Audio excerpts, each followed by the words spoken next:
In this world, I only get one chunk. However, as the series continues, the world grows alongside it, each episode unlocking more of the world for us to explore. This is episode 4, so the border is going to expand 4 blocks.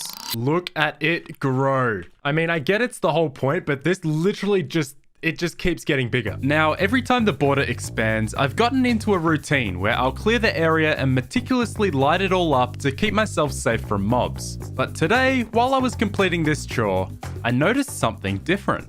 How did I only just realize I have a sheep in this world? Wait, this is actually really exciting. Besides our bee friend and besides our special llamas, this is our first farm animal in this world. Hang on, we need to move quick. We have our first animal in captivity. Now, unfortunately, I have no other sheeps to breed you with, but now I at least have a faster source of wool, which I can use to make decorations like paintings to help spice up our walls a little bit. Now, I was incredibly lucky to be joined by our new friend today, but we're only just getting started, and my luck is only going to get more ridiculous. So in the last episode, we managed to make our wonderful farms. Hang on a second. This can't be real. Hang on, I hear a zombie. This isn't a regular zombie, is it? Where are you? I actually can't believe this. Okay, I wasn't expecting this to happen so soon. We've found ourselves a zombie villager. Let me explain. In the previous episode, I captured this witch from my mob farm with the intention of using it to get villagers in this world. And the last part of this puzzle was a zombie villager, which conveniently has just appeared right where I need it. Sometimes my luck just doesn't make sense. Let's dig out a bit of an area. Let's get prepared. I actually can't believe I've already found this zombie villager. That was going to be the main task for the start of this video. So let's dig out a little staircase for you to follow me, bud. And then we get you in the boat. And now we should be able to take you wherever we want. Now, as long as this fella stays in the boat, I'm pretty sure he won't despawn. I mean, that theory has worked so far with the witch, so I'm going to leave these guys here for now, and I'm going to carry on exploring underground to check out what's happening. For one, what is this little cave that we've uncovered here? Very interesting. Roughly 50% of you watching this aren't subscribed. You might watch my videos all the time and think you're subscribed, but you're actually not. So please take a moment and check if that's you. Subscribing only takes 1 click and we're on our way to 5 million subscribers. Sticking with the routine, I continued underground, lighting up all the caves to prevent any mobs from spawning, and picking up any new ores uncovered by the border expanding. And it seems like we've got some diamonds here that I couldn't reach last episode. That's right, I remember these now. Is this another... How many more is this gonna be? 6. Well, starting off the 7. Starting off the day with another 7 diamonds. Oh, would you look at that? It's a source of water. Now, if I hadn't already figured out water using the cauldrons, that would have been so exciting a few episodes back. All right, and it's time to check back in with our amethyst. We have access to almost all of it now. This is amazing. So I think what I might do is uncover all the edges of the amethyst clusters so we can have access to as much amethyst as possible. All right, well, now that we've uncovered most of our amethyst, I think we can leave it be for now. Underground seems to be all lit up again. Now we can return to the surface and we can start making some progress. Today's objectives are really simple. Get villagers in this world, become rich in emeralds, and unlock the nether.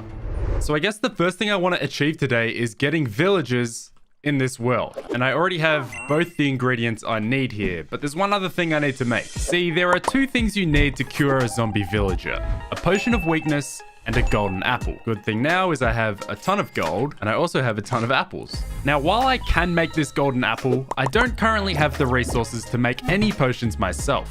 So that's where the witch comes in. A witch will sometimes throw a potion of weakness, so if I can just make the witch throw said potion at my zombie, I can completely bypass the need to make the potion myself. So that's the plan.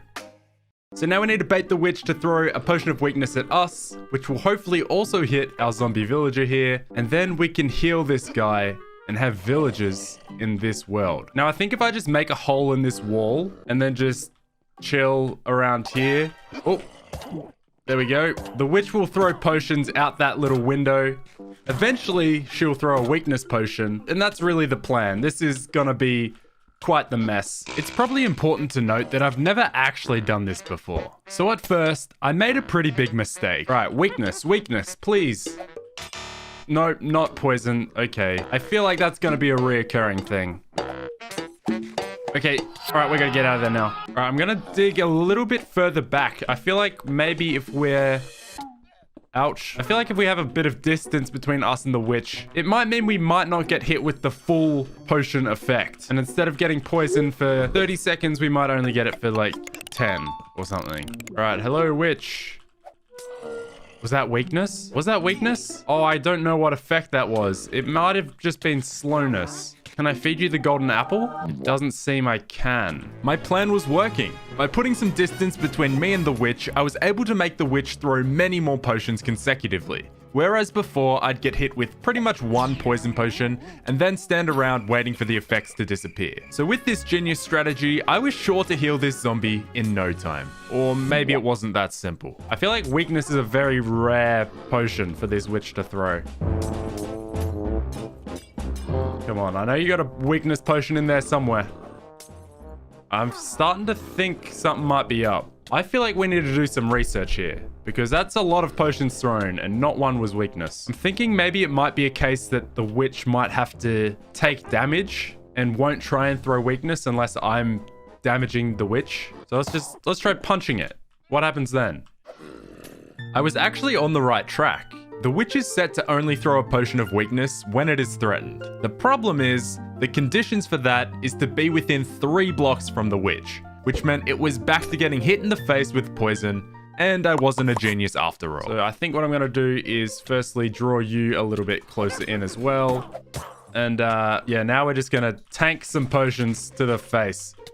I wish I had milk. If I just had some milk, infinite milk, it would make my life so much easier. In fact, I bet there's a smarter way to do this as well. If this isn't already apparent, I've never properly done this before. I just know it's a thing. There's probably a way that I can sit safely but still bait the witches to throw potions. I'm just gonna do it the only way my silly brain knows how. Please, weakness, please, please, please, please, please. Please, weakness. No. Weakness, weakness, weakness. That's weakness. Please tell me that hit you too. It did, finally. Well, now we just sit and wait for our villager to be healed. I don't actually know how long this takes. How long does this take? I feel so bad for this guy. He looks so cold. He's shivering. There you go. And just like that, we have unlocked villagers in this tiny, tiny world. Well, now we've got 1 villager, but what's better than having 1 villager? Having 2 villagers. Now I just want to do that all over again. But this time finding our zombie villager probably won't be as easy. I got incredibly lucky with that first zombie villager. What I thought I would have to do was wait around at this mob farm until a zombie villager appears.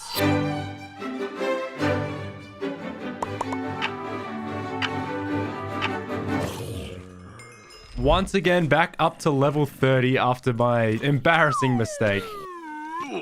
That was so stupid.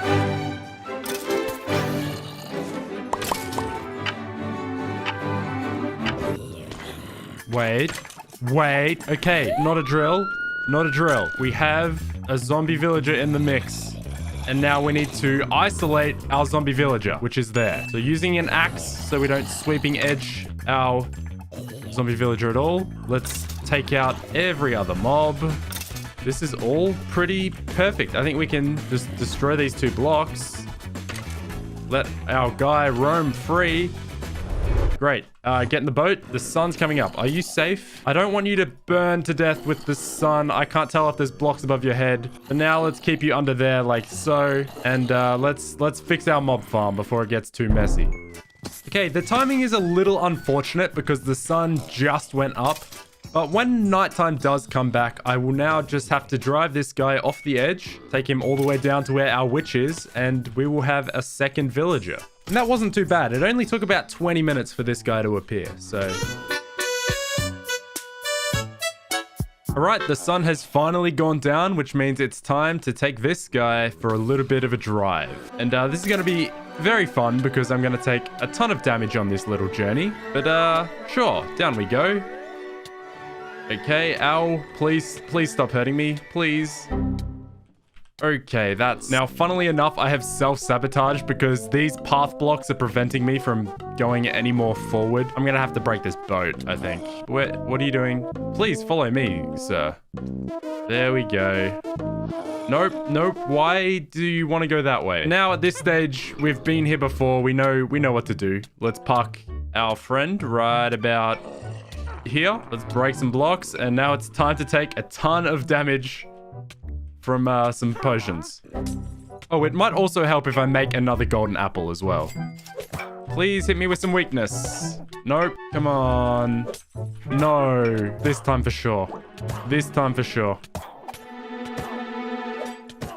Weakness. Please, wait, did that hit the zombie? No, it hit me, but it didn't hit the zombie. Okay, I've got a lot to learn.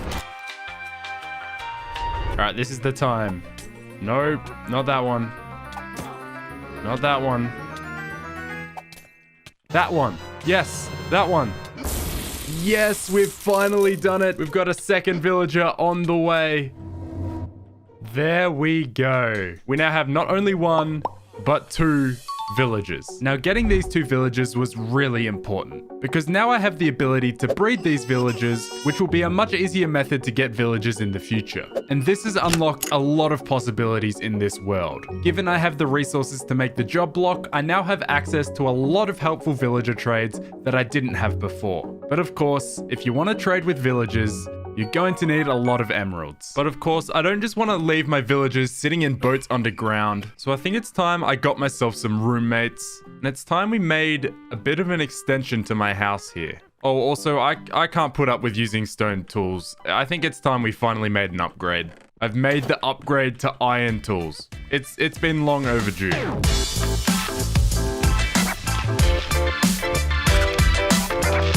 This just shows how much the border has expanded across this series, because I remember on the very first episode, the border was, somewhere around here. And now we just have so much more room to work with.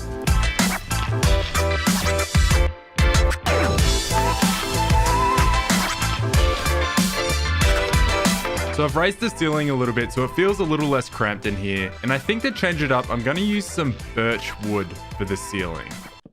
Yeah, I think that can work.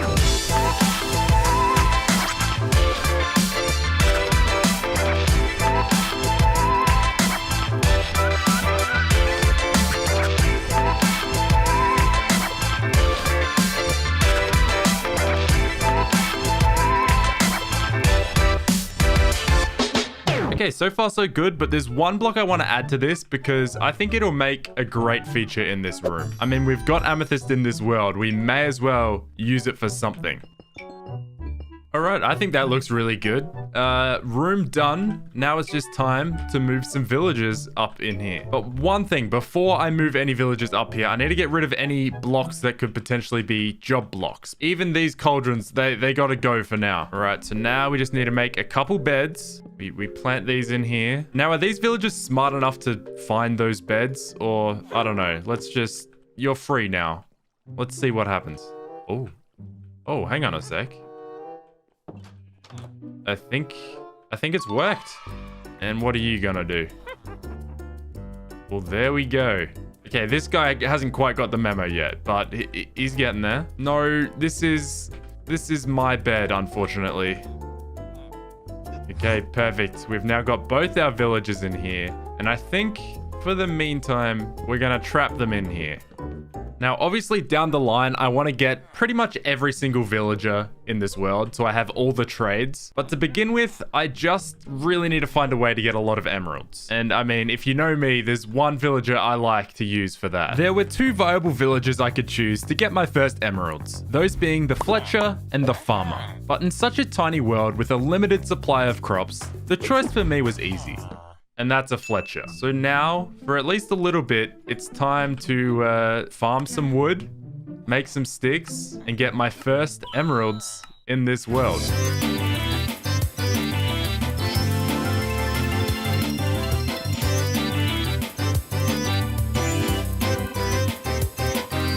Okay, so I've been thinking about it while cutting down trees, and I think the job I want to give my other villager is toolsmith.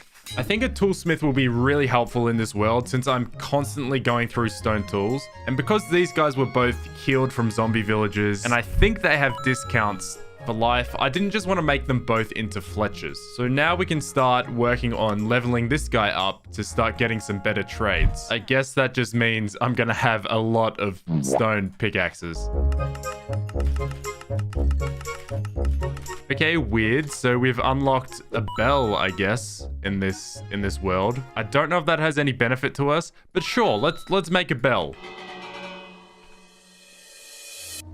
Whoa, wait a minute. I didn't know the bell had that effect. I'm literally learning something new about the game. How do I not know this? You ring the bell and it shows you where the nearby mobs are. That is crazy. Between spending my time thinking about whether to buy more bells or pickaxes, or going back to cutting down trees to generate more emeralds, my villagers were leveling up fast. And I was about to make some exciting progress in this world. It's only 1 iron ingot for an emerald, but look at all the experience you get from doing that. I think it's worth it. So I'm gonna do this trade until they level up. There we go, leveled up. We now have iron tool trades. We have an enchanted iron pickaxe for 1 emerald, an enchanted iron shovel for 1 emerald. I'm a little disappointed this trade's a shovel. I wish it was an axe, but still. The days of the stone pickaxe are finally over. But I don't want to go too far down the villager trading rabbit hole. Right now, I have exactly 1 stack of emeralds, which I would consider pretty emerald rich. So there's just one more thing I want to do with these guys today. I want to bring another villager into this world. Oh, I think something might be happening. Maybe they need some space. It's like I'm not even here. You guys just, you do your thing. Look, are you two gonna make a baby or not? Is it food you want? Is it because I didn't give you enough food? Oh, would you look at that? You made the baby while I was gone. Well, there's your food. You guys, that is one gluttonous baby. So now I have 3 villagers and a whole lot of exciting opportunities for the future of this series. Also, now that I have emeralds, I can make use of wandering traders when they appear for helpful things like different saplings. And now that I've unlocked the villagers, there's only one thing left for us to do. I mean, it's no secret I've had the ability to make a nether portal for a little while now, so it only makes sense that we just go ahead and do it. Now, I could just use the bucket trick to make this nether portal, but I think since I'm gonna want a diamond pickaxe in the future anyway, let's just go ahead and make one. Now we head all the way down to the bottom of the earth to go see our lava. Alright, I don't want to turn all of this lava into obsidian now because there may be some use for lava in the future. So I'm gonna carefully turn 1 block at a time into some obsidian. And we need 10 of these to make our portal.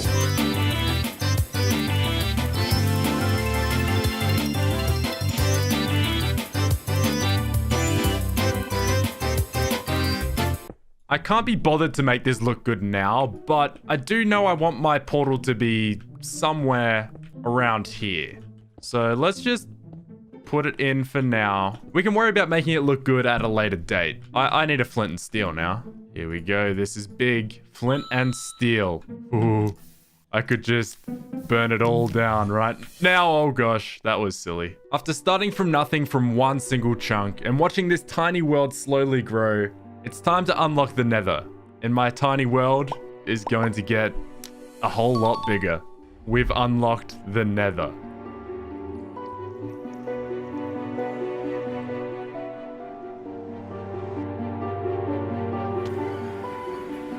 No way. No way. Are you kidding me? What secrets lie behind this portal? And what other secrets are hidden beyond the border? Make sure to subscribe and find out next episode, and follow along